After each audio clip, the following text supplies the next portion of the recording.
Hey guys, Cameron, another movie for guys. Now, this movie reviewing. This is a movie that I really did not know how it was going to be. I kind of just went into this movie very unprepared for what exactly I was getting into, but I checked it out anyway, and that movie is a movie that I think pretty much defines what a January movie should be, and that, of course, is Monster Trucks.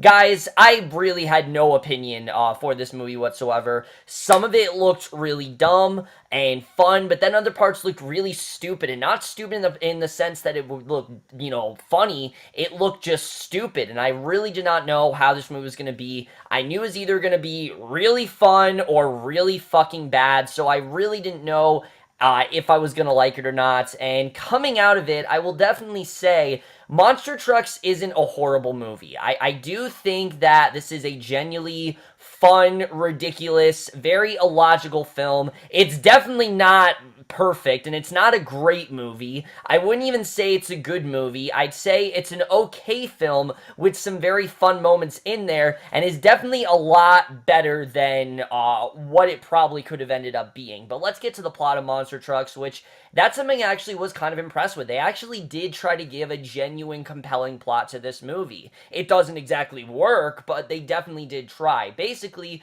we focus on this boy Trip, and he is quite antisocial. He doesn't really have many friends. He doesn't really fit in at school. He's at a point in his life as a senior where he just wants things to end. He wants to get out of his house. He wants to go somewhere else, and he just isn't really feeling at home in, where he is anymore. So he wants to get out, and basically he works at this auto mechanic shop, and he ends up finding this monster in the oil, basically, where there is this basically this oil worker wants to find this alien and basically use him to get information and things like that. And he starts to bond with this monster, basically known as Creech. And Creech actually ends up being part of his truck because Creech has these incredible abilities, and he realizes that Creech actually can control this truck, and hence the term Monster Trucks, and that basically is the plot of Monster Trucks overall. But let's just get into this movie, starting off with the cast. Because when it comes to these January movies, you really never know with the cast. I mean, sometimes it could go really well, sometimes it could go, really bad, and for the most part, I'm not gonna lie, the acting wasn't bad here. I think for the most part, everyone actually did a really good job. Now, Lucas Till is not someone I would say is a great actor. He's been given great roles before. I think he is fantastic in the X-Men films, but he really hasn't had anything that great. I mean, his gig as MacGyver or the Hannah Montana the movie, these aren't exactly great things to be recognized for, and I do think he tries to do a good job in Monster Trucks. You can tell he's genuinely having a lot of fun, and that he's really giving it his all, and you definitely do feel it, and I definitely felt that charisma from him. He actually did a good job in this movie. I know I've said before that he doesn't really have much charisma, but when you give him a fun role like this, it can work really well. The problem is, you don't believe for a second that this is an actual high school kid, and that he's actually going through this situation. It just is very unrealistic to think about, and because of that, it's very hard to get behind his character. As much as Lucas Till, I think, is having a fun time in this role, I do feel that he was quite miscasted. Now, I get why they cast him. They casted him so people go to the movie and say, oh, Lucas Till, I'm interested. But I really do feel that this would have actually been better if it was an unknown actor. I think if it was an unknown actor, we could have maybe gotten a lot more from him. But because it was Lucas Till, I wasn't expecting much from him. I didn't really get a ton from him. And while I did want to like his character, again, I just didn't find him to be that believable. He tries, definitely, but it just didn't really work. And I think the way they wanted it to. And I think if it was a different actor, this could have gone a lot better. It's not a terrible role by any means. It's just not as good as I think what they were aiming for. Now, Jane Levy in this movie is a character that at times is a bit insufferable because she plays Trip's tutor, but also clearly this girl that has genuine feelings for him and a crush on him and basically follows him anywhere he goes. And there are some points in the movie where I did find her to be a bit annoying, definitely, but once these two actually do start to bond, I actually saw genuine chemistry from them. It was actually really sweet. There's this one really great scene with them where she realizes that Trip actually is smart smart and that he's actually not as weird as everyone thinks he is. And I thought it was a genuinely well done scene. They did a good job with that. The problem is the movie is not really about their relationship, and they focus, I think, a little bit too much on their overall relationship. And I definitely cared about them. I think they had pretty good chemistry, but Creech as a character, they do stuff with him, definitely, but he's just not as memorable as I think the movie wants Creech to be. I mean, they have these two bond, definitely. You know, they try to get Tripp and Creech to have this bond together. You just don't really feel it. It kind of feels more like an afterthought, like Creech is just kind of thrown in there for all these visual gags, and I thought that the two overall, you know, you believed in their friendship, definitely, but they just didn't really give Creech a ton to do, in my opinion. I feel like Creech could have had a lot more to do in this movie, but they focus a lot more on Jane Levy and Lucas Till's relationship, and it kind of did take the focus away from Creech a bit, definitely. And as for the rest of the cast in the movie, they're fine. Rob Lowe plays your typical mustache-twirling villain who's just this government agent, and he's doing all this stuff because he's a government agent and he wants to, you know, get information on this monster. We've seen this plot a million times. It goes in exactly the direction you think it's going in. Danny Glover was actually fun in this movie. I like seeing Danny Glover here. I thought he was definitely pretty good here. He definitely seemed like he was having a good time. Amy Ryan plays Tripp's mother, and she really doesn't have much else to do, and that's something I definitely will say. The rest of the cast in this movie really doesn't have much else to do. It's mainly Lucas Till, Jane Levy, Rob Lowe, and Creech who are the most developed. The rest of the characters are just kind of there for a scene if they need to be. But the cast in general was a lot better than I thought they were going to be. This could have been a really horrible cast overall with some really terrible, embarrassing performances, but because of how fun I think everyone was having, it really did elevate the overall acting overall.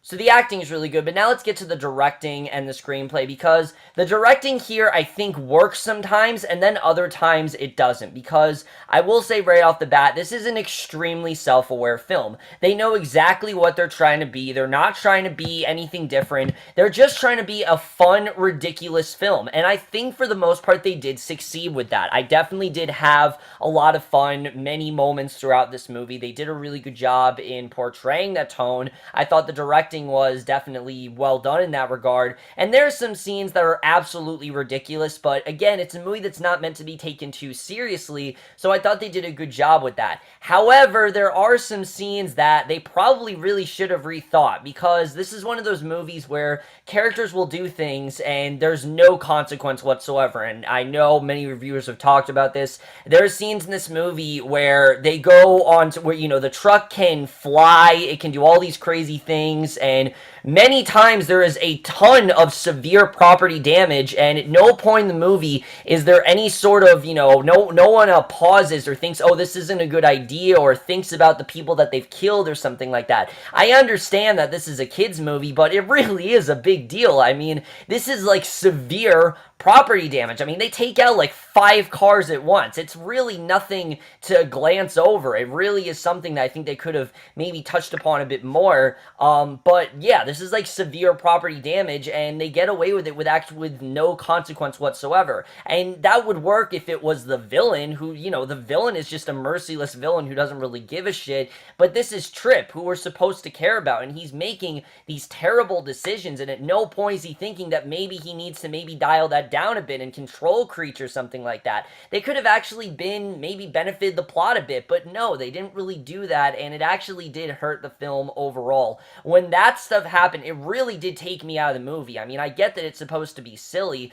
but there's only so far you can go with not taking it too seriously, and something like that, it is a serious matter. It's something that you probably should think about, and it actually did hurt the overall film, in my opinion at least. Definitely, I didn't think that worked very well. And as well as the characters, like I said, they try to do stuff with Tripp, but you just really don't believe it. Because of Lucas Till, it just didn't really work for me. I don't really think Lucas Till was the best choice for this role. I think they could have gotten someone who looked like a high schooler. Lucas Till looks like he'd be teaching at the high school. He doesn't look like a high school student. He looks like a high school teacher. And it really really didn't feel like it really fit him in this role. You know, it seems like he's been stuck in this role for a long time, and, you know, Lucas Till, he's pretty close to 30, and I get that, yes, Corey Monteith, when he did Glee, he was 30, and he did it fine, but some people age differently, and Lucas Till, he's definitely significantly aged. It's very easy to tell, and it really did affect, that character overall. And I will say that the story in this movie is extremely illogical. I mean, it really makes no sense whatsoever. This monster in the I mean, it's silly. It definitely is silly, but it's really not something you need to... If you think about this movie, you're not going to like it. I'm going to say that right now. If you really think about what's going on, you're not going to like this movie. You need to try to turn your brain off and not take it too seriously. But that can only go so far, really. And the movie sometimes does a good job with that, and sometimes it doesn't. Most of the villain stuff, I really didn't care about. I'm not gonna lie. Why? Because I've seen in like 50 movies. I know exactly where it's gonna go. So anytime that Rob Lowe or his sidekick came on, I checked out of the movie. I really did not care about anything that was going on there. I get why we had a villain, but all that stuff completely checked me out of the film. When we got back to Trip, then I was back in. But when that stuff happened, I just really could not get into the story because I've seen the story done a million times, and they didn't really try to do anything differently. If they did, that would have been cool, but the movie's not exactly focused on character. The problem is, they try to. They definitely try to develop these characters, and it really doesn't work, I have to say, because the movie, in my opinion, when it comes to the characters, it doesn't know what it wants to be. Does it want to be this coming-of-age story that's actually really heartwarming and has a good story about finding friends and finding your voice and finding your place in the world? Or does it want to be this ridiculous action Michael Bay type film? It doesn't really know what it wants to be, and that really did overall affect the movie, in my opinion, at least. I think definitely the story in general was just very messy, and it didn't really work. But the cinematography here is completely ridiculous, and the movie really does know how silly the cinematography really is. I mean, there's so many fun car chases in the movie. There's so many fun, ridiculous sequences. I mean, especially the ending. The ending is completely ridiculous. It involves a car basically eating another car. It's completely ridiculous, the direction they go, but I thought it was pretty funny how they did it. It definitely did get a few chuckles out of me, but notice I said the word chuckles. I didn't say the word laughs. I found the movie to be somewhat funny. I didn't find it absolutely hysterical. It's nothing that I'd say, oh, I had a really great time watching it. It was a fun one-time watch, but I don't really know if I could see myself watching this movie again. I definitely will say that. The score in this movie, I will definitely admit, was a bit jarring at times because sometimes they play something like Barracuda or some really good metal music, because that's what I think of when I hear Monster Trucks. What I don't think of is Home by Philip Phillips, which for some reason they choose to end this movie. It doesn't really make a ton of sense why they chose that, but the musical score in general, besides the soundtrack, was fine, I guess. Not really much to it. And the editing, this movie really did fly by. It didn't ever feel too long or too short. It really did fly by for me. I was into it, except for when the villains were on. I was into it for the most part, and it definitely, like I said, the editing was a lot better than I think it could have been.